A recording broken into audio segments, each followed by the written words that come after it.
Time magazine just named Aja Wilson Athlete of the Year, and instead of celebrating her accomplishments, the article spent paragraphs taking shots at Caitlin Clark. They called her impact toxic and racially divisive, then tried to downplay her effect on the WNBA's growth. But Caitlin didn't fire back with words. She posted something on Instagram that said everything without saying anything at all. And honestly, it was the most perfect response she could have given. Let's break down what just happened. Do you think Caitlin's silent response was more powerful than any statement she could have made, or should she have spoken up directly? That hit into today. Aja Wilson, congratulations, one-time Athlete of the Year. Now this would have been a great moment for Aja Wilson to talk about her accomplishments, etc.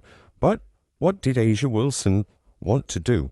She wanted to take shots. She wanted to fire off and get herself in at Caitlin Clark. All right, let's get into this mess.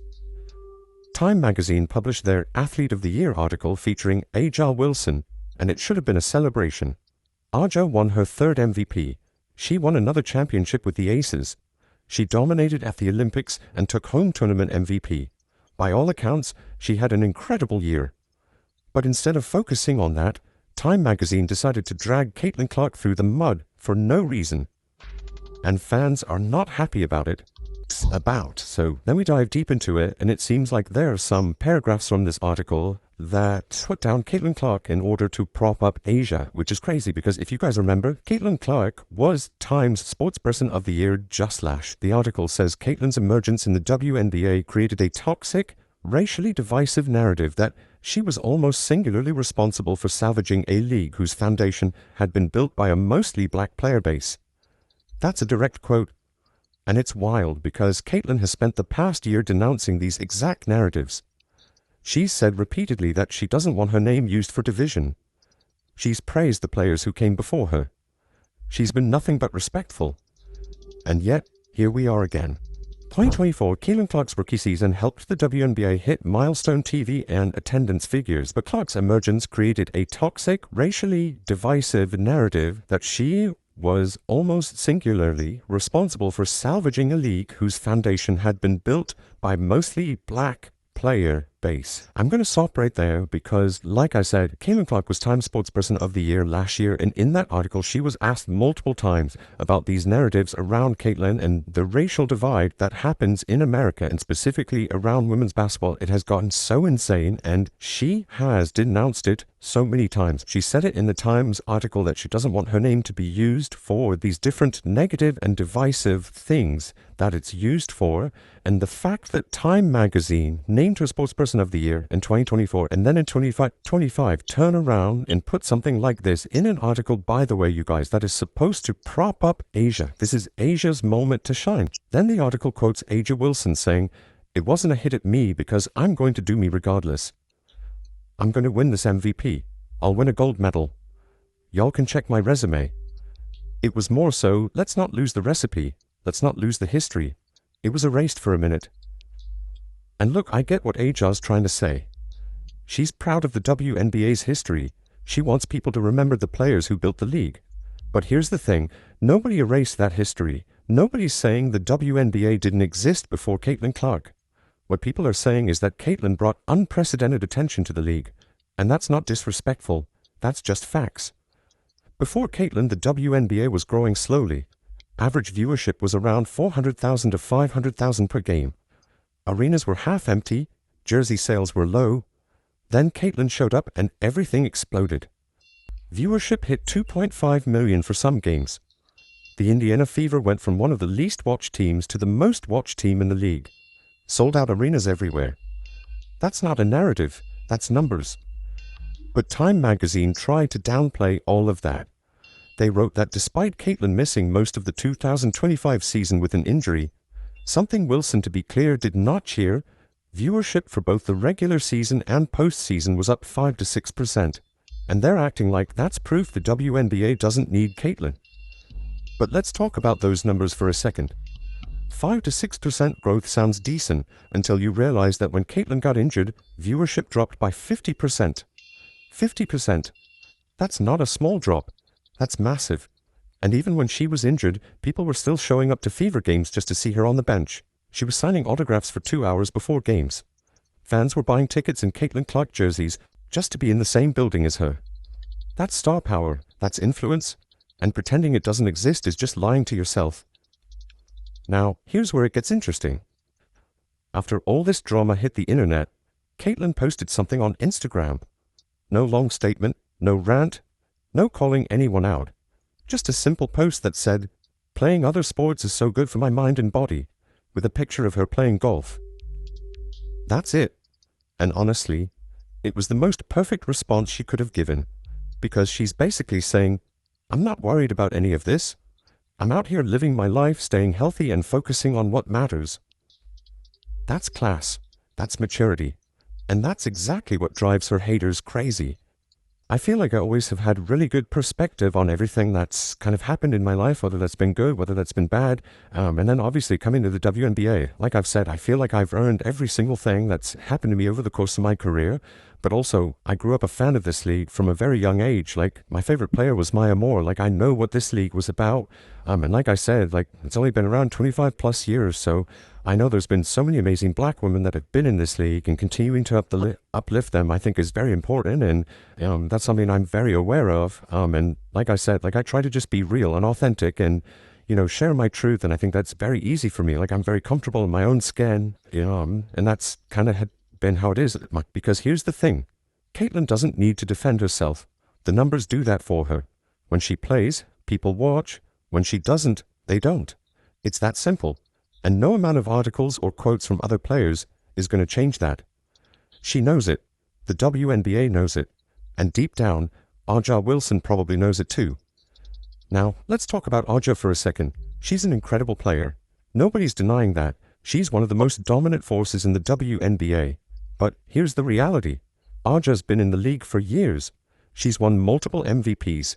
She's won championships. She's been to the Olympics.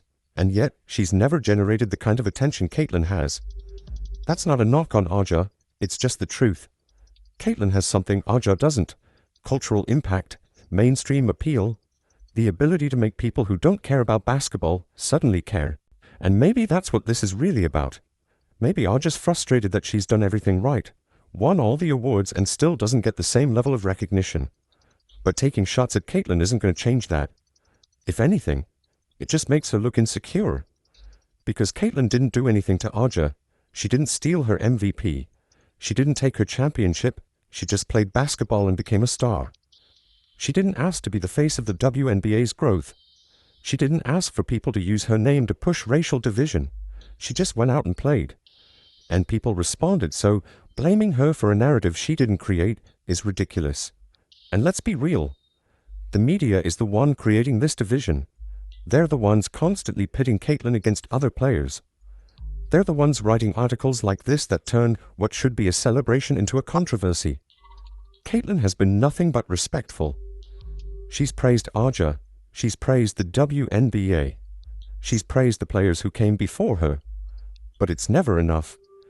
Because no matter what she says, someone's going to twist it into something negative. Now, there's another layer to this story. Google search data for 2025 just came out, and guess who's not in the top 10 most searched athletes? Caitlin Clark. And guess who is? Sophie Cunningham. Yeah, Sophie Cunningham is the most searched WNBA player in the world. Not Caitlin. Not A'ja. Sophie. And that's kind of shocking, because Caitlin was one of the most searched people in the world last year. So what changed? Well, she got injured. She only played 13 games. And when she wasn't playing, people stopped searching for her. That's not surprising. But what is surprising is that the WNBA tried to use this as proof that the league doesn't need her.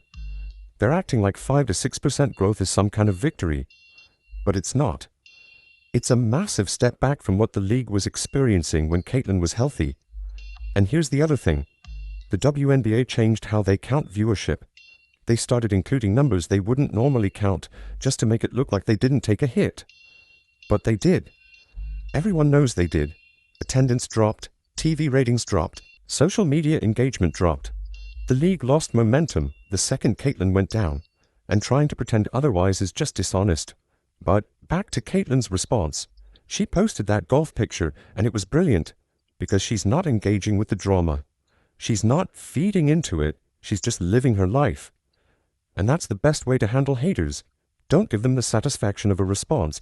Just keep doing your thing and let your success speak for itself. And let's talk about that success for a second. Caitlin's been working on getting back to her Iowa form. She's lost weight. She's shedding the muscle she put on during her first year in the WNBA. Because that muscle might have been part of what caused her injury. And fans have noticed. She's looking more like the Caitlin Clark who dominated college basketball. The one who could shoot from anywhere. The one who broke records. The one who made the game look easy. And if she comes back next season looking like Iowa Caitlin, the WNBA better watch out. Because that version of Caitlin was unstoppable. And if she brings that energy to the pro level, nobody's going to be able to touch her. Not Aja. Not anyone. She'll dominate the league, win MVP and probably a championship, and all this drama will be forgotten. But here's what really bothers me about this whole situation. Aja Wilson's moment got overshadowed because Time magazine couldn't help themselves. They had to bring Caitlin into it. They had to create controversy. And now, instead of people talking about Aja's incredible year, they're talking about Caitlin. Again, even when it's not about her, it becomes about her. And that's not Caitlin's fault. That's the media's fault. If I were Aja, I'd be annoyed, because this was supposed to be my moment. I won Athlete of the Year. That's a huge honor, but now the headline isn't Aja Wilson wins Athlete of the Year. It's Time magazine disrespects Caitlin Clark in Aja Wilson article. And that's not fair to Aja. She didn't ask for this. She just answered questions. But the way the article was written made it seem like she was taking shots at Caitlin. And now everyone's mad. And honestly, I don't think Aja said anything that bad. She talked about wanting to preserve the WNBA's history. She talked about being proud of her accomplishments. That's fine. But the way Time magazine framed it made it sound like she was bitter about Caitlin's success. And maybe she is, maybe she's not. But either way, the article created unnecessary drama. And that's the problem with WNBA media. They can't just celebrate success. They have to create conflict. They have to pit players against each other. They have to make everything about race or attention or who's getting more credit. And it's exhausting, because all it does is drive fans away.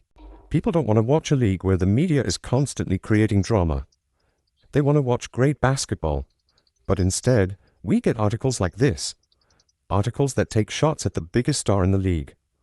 Articles that downplay her impact. Articles that try to rewrite history and pretend she didn't change the game. And it's insulting.